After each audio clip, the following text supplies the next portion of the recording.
There is no new decision. Earlier, those petitions came up.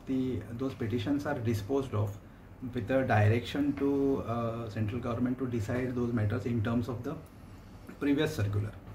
But there was a development that when the previous circular was placed before the court, there was already a corrigendum issued to it, which was inadvertently not placed before the court, and the court has directed.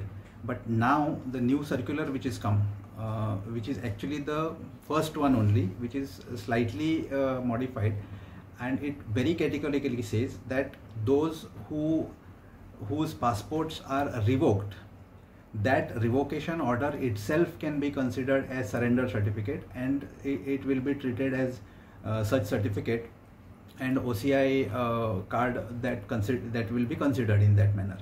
So this is the development. We were supposed to file an application for modification of the order, but probably we will file it now, an extension of time also, because I am not aware what is the stage of those applications before the authorities now, so that we will have to find out. But we will appraise the court about it. But this is a decision which is taken by the central government. So there is no confusion left now. It is quite clear. There is absolutely no confusion left. Even the second corrigendum which was issued, there was no confusion. They had only issued the corrigendum to say that the issue is still under the consideration of government. They did not reverse anything. The first circular said that the revocation order will be treated as surrender certificate.